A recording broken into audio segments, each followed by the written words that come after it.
मैं कौशल चौहान आज आपको कक्षा 10 की पाठ्य पुस्तक के अंतर्गत जो हिंदी व्याकरण है और उसमें जो हमारा एक अध्याय है क्रिया व्याकरण के अंतर्गत कि क्रिया किसे कहते हैं और इसके भेद सहित उदाहरण बताइए अथवा क्रिया की परिभाषा दीजिए। तो इसका आज मैं आपके समक्ष विस्तृत रूप से इसका हम अध्ययन करेंगे।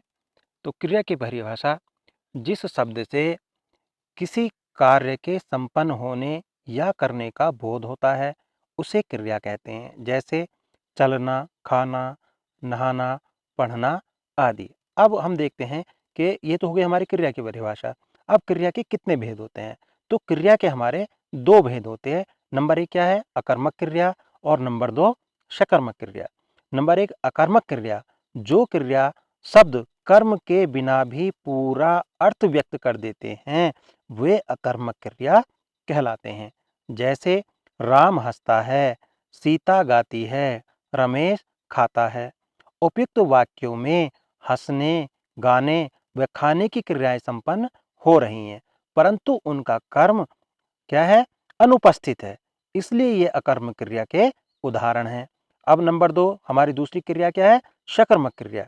ये क्रिया वो क्रिया शब्द जो कर्म के बिना अपूर्ण नहीं अर्थपूर्ण नहीं होते, अर्थात उनमें कर्म की आवश्यकता बनी रहती है, वे सकर्मक क्रिया कहलाते हैं। जैसे नंबर एक, अच्छा सकर्मक क्रिया आपके समझ में आ गया होगा कि सकर्मक क्रिया क्या है?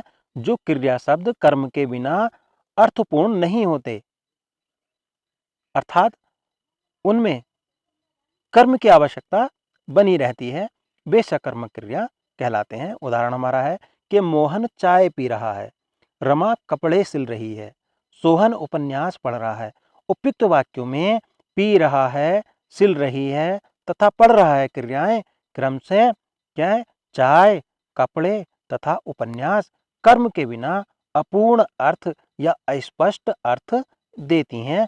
इनके बिना वाक्य इस प्रकार के होंगे जैसे मोहन पी रहा है। और नंबर दो रमा सिल रही है, नंबर तीन सोहन पढ़ रहा है। इस रूप में ये वाक्य पूर्णार्थ के द्योतक नहीं है। क्रिया के सकर्मक होने का बोध प्राप्त करने के लिए क्या, कौन आदि का उत्तर मिलना चाहिए। यदि उत्तर वाक्य में है तो क्रिया सकर्मक है और यदि नहीं है तो क्रिया अकर्मक है। इसीलिए मोहन खा रहा है, यह वाक्य अकर्मक क्रिया का उदाहरण है और मोहन फल खा रहा है, यह सकर्मक क्रिया का उदाहरण है। अब हमारा अगला प्रश्न बनता है कि संयुक्त क्रिया से क्या अभिप्राय है? हैं? तो संयुक्त क्रिया क्या है? कि जिस क्रिया पद में एक से अधिक क्रियाएं आती हैं उसे हम संयुक्त क्रिया कहते हैं। अर्थात जब दो या दो से अधिक मूल धातुओं संयुक्त होकर आती हैं तब वे संयुक्त क्रिया कहलाती हैं। उदाहरण के लिए मैंने कहा तुम खाना खाकर जाना। नंबर दो स्वेटर पहनकर घर से जाना। नंबर तीन वह उठकर चल दिया। तो उपयुक्त वाक्यों में खा, कर, पहन, उठ, चल आदि मूल धातुओं का प्रयोग संयुक्त का संयुक्त संयुक्त से हुआ है, संयुक्त का प्रवेश कर हुआ है। इस प्रकार की एकाधिक क्रिया पदों वाली क्रिया को संयुक्त क्रिया कहते हैं। अब काल के कितने भेद होते हैं? तो हमारी क्रियाएं होगी। अब हम काल के विषय में जानते हैं कि काल के कितने भेद होते हैं। तो काल के कितने भेद होते हैं? हमारे काल के हमारे तीन भेद होते हैं, वर्तमान काल, भूतकाल और भविष्य काल। वर्तमान काल के उदाहरण क्या है? कि मैं विद्यालय जाता हूँ, तुम घर जा रहे हो। भूतकाल मैं घर गया, तुमने अच्छा गीत गाया था। हाँ, और भविष्य काल वे सब कल आएंगे, मैं वहाँ नहीं जाऊँगा। तो इस प्रकार से हमारे काल के हो गए। और इसी के अंतर्गत आता है वृत्ति। वृत्ति से क्या अभिप्राय है? सभी वृत्तियों का एक एक उदाहरण दीजिए। वृत्ति क्या है? कि वृत्ति का अर्थ है स्वभाव या प्रवृत्ति या प्रयोजन। क्रिया के जिस रूप से कर्ता की मनः स्थिति या वृत्ति का बोध होता है उसे हम वृत्ति कहते हैं।